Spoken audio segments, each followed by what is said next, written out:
It happens in the smallest ways. A look, a comment, a rule you didn't expect.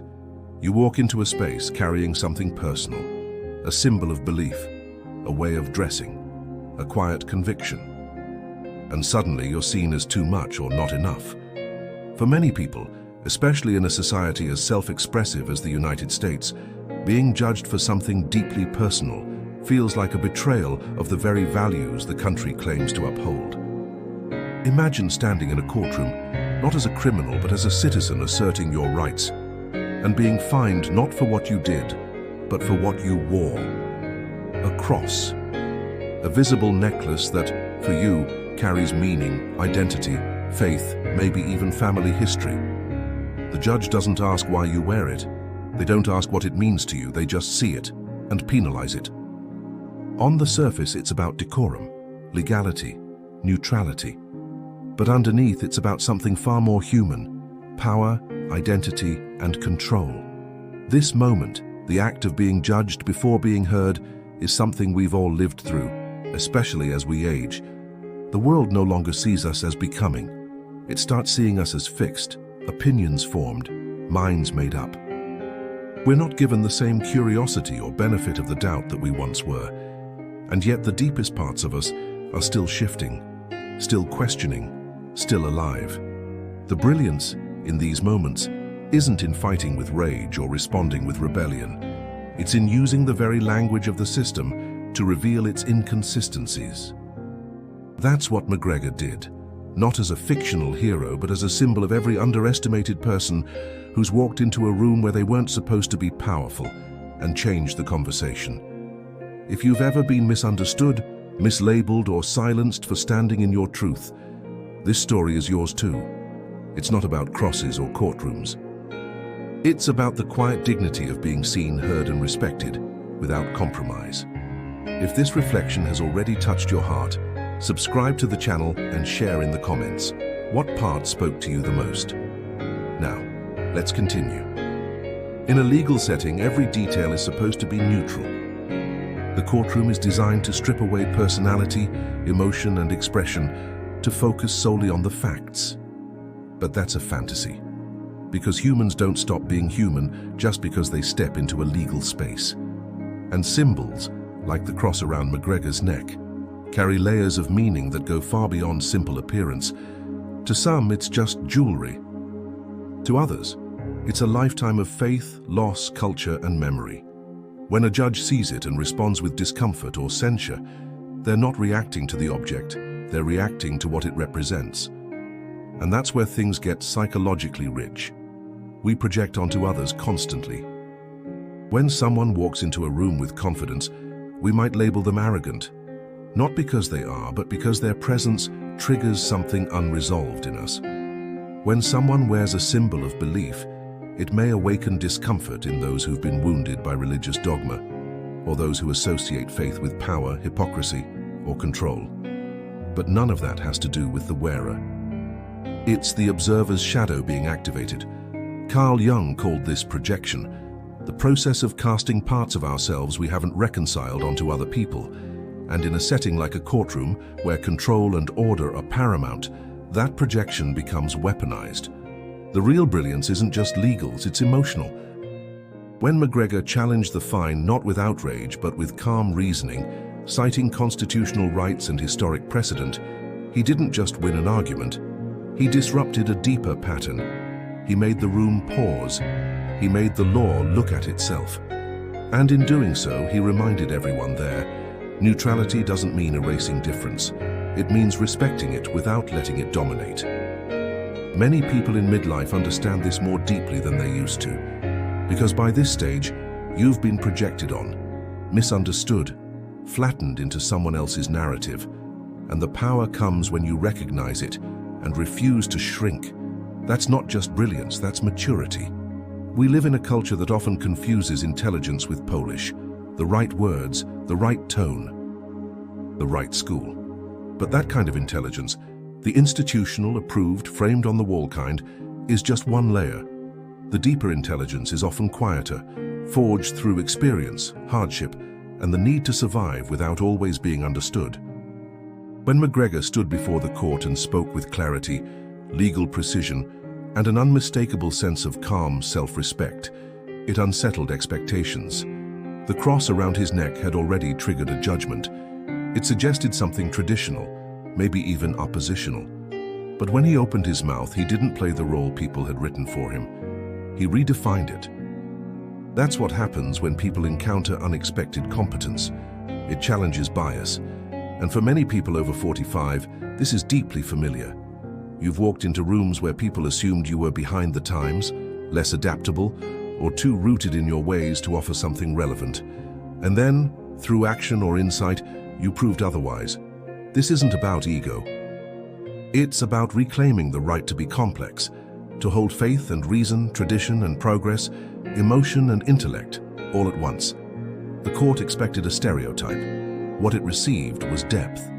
And that's where brilliance often lives. In people who've been underestimated so many times, they've stopped needing external validation and started developing a grounded self-awareness. They read the room not to perform but to understand. They speak clearly not to dominate but to invite clarity. They argue not to win but to restore balance. That's a kind of psychological strength that's earned, not taught. In McGregor's case, the brilliance wasn't just legal knowledge, it was emotional precision, knowing when to speak, when to pause, when to quote, and when to let silence say more than a monologue ever could. And that's a form of wisdom that often only emerges with age, because it's not about being clever, it's about being anchored. When you're anchored, your words carry weight. And when the world expects noise but hears depth instead, it listens. Even the judge had to. Most of us grow up with a clear message: respect authority, follow rules, don't question too much, or you'll be seen as difficult. But as the years go by, something shifts. You begin to see that authority, whether in the form of a judge, a manager, a doctor, or even a parent, is not always synonymous with wisdom. Sometimes it's just a role. And like any role, it can be performed with integrity or with insecurity. What happened in that courtroom wasn't just about a cross or the Constitution, it was about a deeper human drama. How authority reacts when it's quietly, confidently challenged. And not by aggression, but by clarity. There's a psychological fragility that can exist in positions of power. When someone questions the logic behind a decision, especially when it's done respectfully, it can be perceived as a threat, not because it actually is, but because it pierces through the illusion that authority is always right. That moment, when McGregor laid out his argument with precision, was a kind of mirror, and not everyone likes what they see when forced to confront themselves. Jung would call this the confrontation with the persona, the mask we wear to perform our roles in society. A judge wears the mask of justice, but underneath may live fear, bias, ego, or unexamined beliefs. When someone challenges the persona, even subtly, the person behind it is suddenly exposed. And that can feel intolerable. But here's where things become powerful. For those of us who've lived through decades of being told what's appropriate, acceptable, or professional, there comes a time when we stop asking for permission, not out of rebellion, but out of clarity. We no longer need to prove our worth. We just are, informed by experience, grounded in truth, and unafraid of the masks others wear. McGregor didn't defy the court. He invited it to live up to its own principles, and that's the most subversive act of all. To remind power of its original purpose, to serve justice, not ego. There's a moment, and if you've lived long enough, you've felt it, where saying nothing speaks louder than anything you could scream. It's not the silence of resignation, it's the silence of centeredness, of someone who knows they're right and doesn't need to convince the room anymore. That kind of silence is unnerving to people who are used to dominance through noise. When McGregor finished his statement in court, he didn't argue further. He didn't push or plead. He paused. That silence hung in the air, exposing the fragility of the judge's earlier decision. Not through confrontation, but through presence. And in that moment, you could feel it. The tide was shifting. This is a dynamic many people in midlife know intimately. After years of debating, defending, and trying to be understood, you begin to realize peace is not found in being right. It's found in being rooted. You learn that not every battle is worth the emotional toll. And yet, you also learn when to stand still and let your integrity speak for itself. Psychologically, this is the maturation of ego. The younger self wants to win, to be validated. But as you age, and especially after being misunderstood enough times, you begin to refine your instincts. You become less reactive, more discerning. And you understand that silence used with intention can carry incredible weight. This isn't passivity, it's command. The kind of command that doesn't come from titles or volume, but from deep self-trust. McGregor's silence after presenting his case wasn't empty. It was full of the history of those before him who were silenced. Full of the unspoken question, are you really going to find me for being who I am, while standing in the very room meant to protect that right? Silence like that unsettles systems. It interrupts the ritual, and in doing so, it forces a decision not just of legality, but of conscience. That's where the shift begins, not in shouting over each other, but in pausing long enough for the truth to echo. There's a quiet revolution that happens when a person decides they no longer need to justify their dignity. No performance, no apology, no explanation, just presence. That's what McGregor embodied when he stood in court, cross-visible, voice steady, and conviction intact. He wasn't asking for permission to be treated fairly. He was reminding the room that fairness isn't a privilege, it's a principle. In a society obsessed with optics, people often forget the emotional cost of constantly having to explain yourself. And for many in their 50s, 60s and beyond, that cost becomes more obvious with time. You've spent years in roles that asked you to compromise parts of yourself, to fit, to function, to not rock the boat. But there comes a time when the weight of all that self-suppression starts to wear thin. McGregor's situation became symbolic not because of the legal details, but because of the emotional truth it exposed. We're still a culture uncomfortable with unapologetic self-expression, especially when that expression doesn't align with our biases or assumptions. And yet, the very foundation of democracies and personal development demands that we learn to tolerate discomfort in the face of someone else's truth. Psychologist Viktor Frankl once wrote that dignity is what gives life meaning, even in suffering. It's the internal compass that keeps us from collapsing under external pressure, and it's cultivated, not granted. No judge, no institution, no system can give it to you. It arises from self-respect and from knowing what you will no longer betray in yourself, no matter the cost. That's what made McGregor's stand so powerful. Not that he fought, but that he didn't flinch. He didn't mask his beliefs. He didn't dilute his identity. He stood in his dignity, knowing full well that others might be uncomfortable.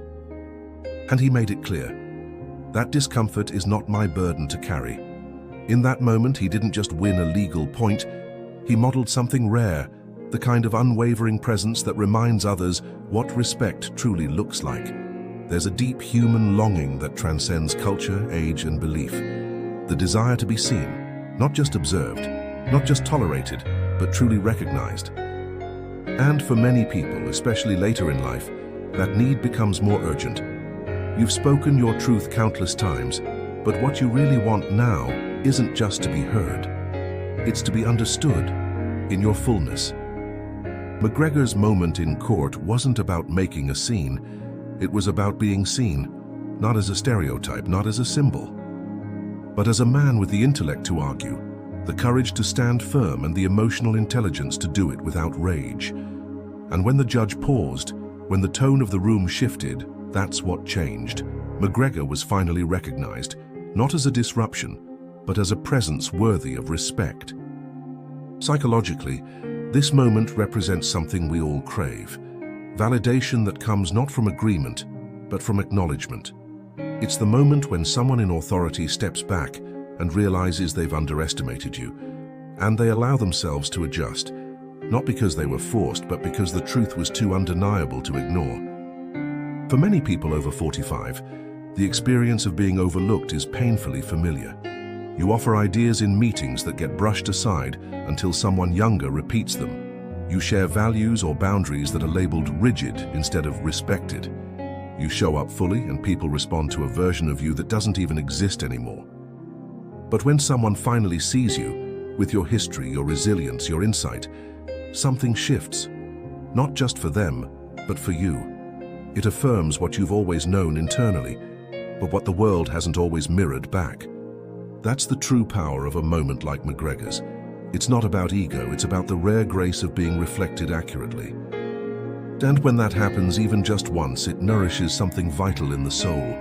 The reminder that you never needed to change who you are, only to stop shrinking for rooms that couldn't yet meet you.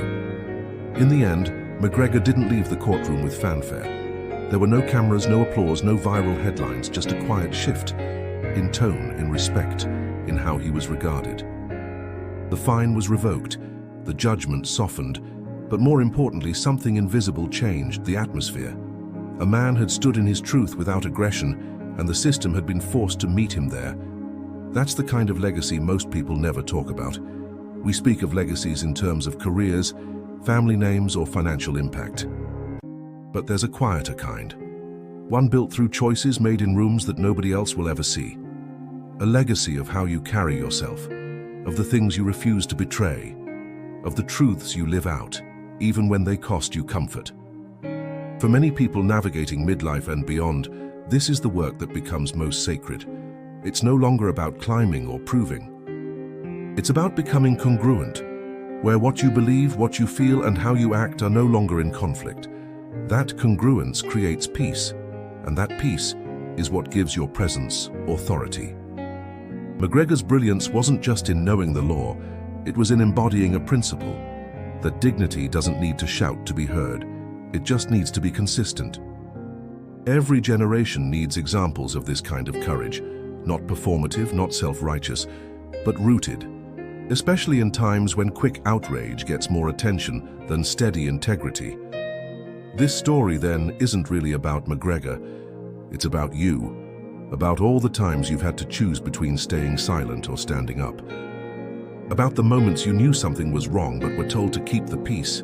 And about the deeper knowing inside you, the one that says, you were never wrong for being who you are. So let this be a reminder that your quiet defiance, your calm intelligence, your unwavering dignity, it matters. Even if no one sees it in the moment, even if it happens behind closed doors.